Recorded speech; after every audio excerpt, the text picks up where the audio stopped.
5 minutes pour comprendre le Covid-19. Comme tous les jours, je suis en duplex avec le professeur Gilbert Deray. Professeur Gilbert Deray, bonjour.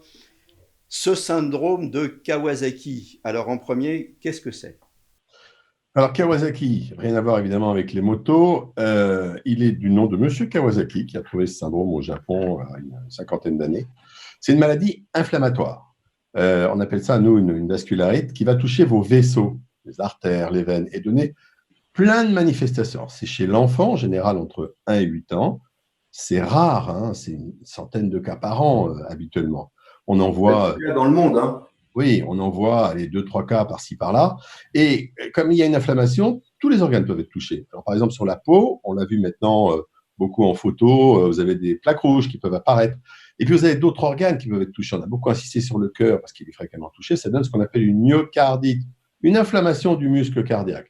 Ça peut être potentiellement très embêtant, mais soulignons qu'on a maintenant des traitements avec des immunoglobulines et que l'on guérit complètement l'immense majorité de ces enfants. Voilà pour le syndrome de Kawasaki. Donc, en premier, on rassure les mamans, hein, puisque c'est une centaine de cas dans le monde, hein, il faut le rappeler, par an, donc c'est très rare, et en plus, ça se soigne. Absolument. On ajoutera quand même pour la cause, alors on ne la connaît pas bien. On pense qu'il y a une part infectieuse, on pense qu'il y a une part virale. On n'en est pas sûr. Et alors, quel rapport avec le Covid? Pourquoi on a fait cette relation? Pourquoi on a posé la question d'une relation éventuelle?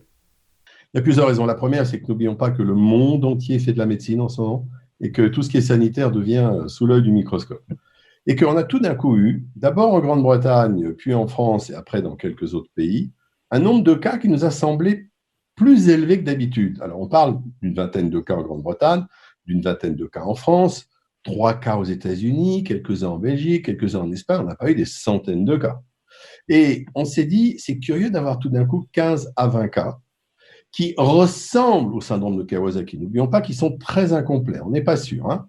Donc on a observé quoi? On a surtout observé des enfants qui avaient une atteinte du cœur inflammatoire, ce qu'on appelle cette fameuse myocardite. Si on prend les cas de Necker, on a une vingtaine d'enfants qui ont été hospitalisés avec justement une atteinte du cœur. J'insiste, tous sont guéris sous traitement. La deuxième chose qui est maintenant importante, attention et qui est nouvelle, chez tous les enfants de Necker, on a trouvé une trace du virus. Et donc, la corrélation avec le virus prend forme. Elle n'est absolument pas certaine. J'insisterai sur le fait que même si elle existe, ça reste quand même un problème qui est relativement rare. Rien ne me permet de dire qu'on va avoir une efflorescence du Kawasaki dans le monde. D'ailleurs, ça fait 3 à 4 mois qu'on est avec cette épidémie, ça vient d'arriver. Et alors, la question suivante, c'est pourquoi on n'en a pas vu en Asie? Eh bien, peut-être ou probablement parce qu'il doit y avoir des facteurs génétiques dans le Kawasaki, et peut-être qu'on va s'apercevoir que les populations caucasiennes européennes sont plus susceptibles d'avoir Covid-19 et Kawasaki. Alors, ce sont des hypothèses. On dit, pour l'instant, ça reste rare. Tous sont guéris pour l'instant en France. Peut-être un lien.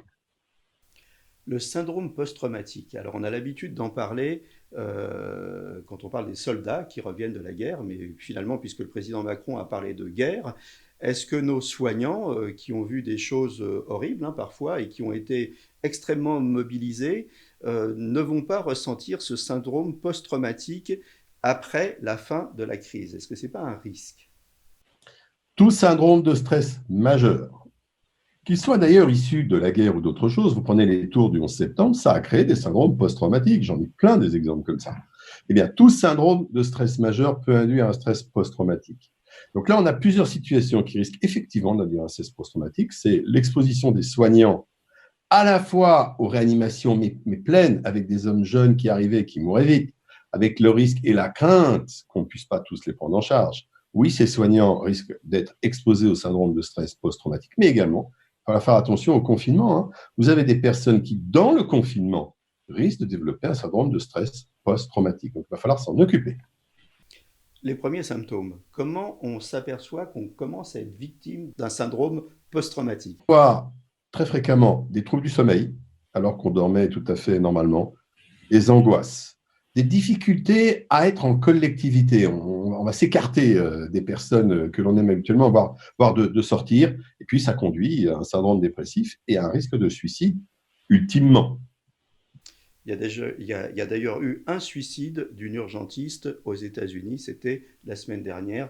Les médias s'en sont fait écho. Merci, professeur Deray.